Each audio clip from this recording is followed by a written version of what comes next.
Palmyra, New York के छोटे से शहर में जिंदगी साधारण थी।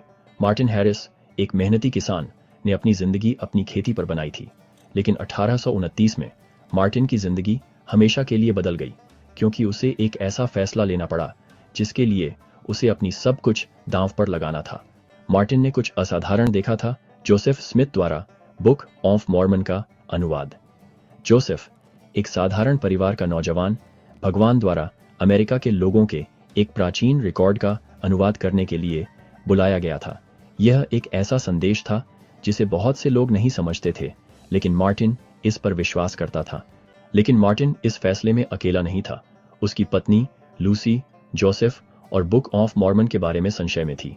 वह उस बलिदान के बारे में चिंतित थी जो मार्टिन से मांगा जा रहा था, किताब को छापने में मदद करने के लिए अपने खेत, अपनी आजीविका को गिरवी रखना। वह जोखिमों से डरती थी, अनिश्चित थी कि यह उनके लिए कैसे खत्म होगा। जैसे ही मार्टिन इस फैसले से जूझ रहा था, उसने ईश्वरीय मार्गदर्शन मांगा।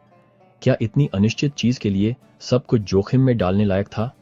बहुत प्रार्थना और चिंतन के बाद उसने आगे बढ़ने के लिए एक गहरी प्रेरणा महसूस की।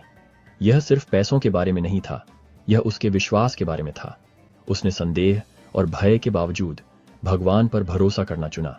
मार्टिन ने अपने खेत को गिरवी रखने का फैसला किया, इस विश्वास के साथ कि भगवान प्रदान करेगा। उसने बुक ऑफ मॉर्मन को प्रकाशित करने में मदद करने के लिए जोसेफ को पैसे दिए। हालांकि दोनों पुरुषों को विरोध का सामना करना पड़ा, उन्हें विश्वास था कि यह भगवान की योजना का हिस्सा था। मार्टिन द्वारा प्रदान किए गए धन ने बुक ऑफ मॉर्मन को छापने में मदद की और जल्द ही यह दुनिया के लिए उपलब्ध हो गई।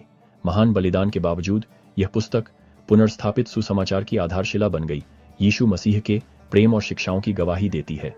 मार्टिन का फैसला हमें बलिदान की शक्ति के बारे में सिखाता है।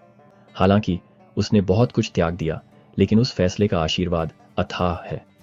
बुक ऑफ मॉर्मन यीशु मसीह की दिव्यता का गवाह है और एक आदमी के विश्वास ने उस गवाही को लाखों लोगों के हाथों में लाने में मदद की।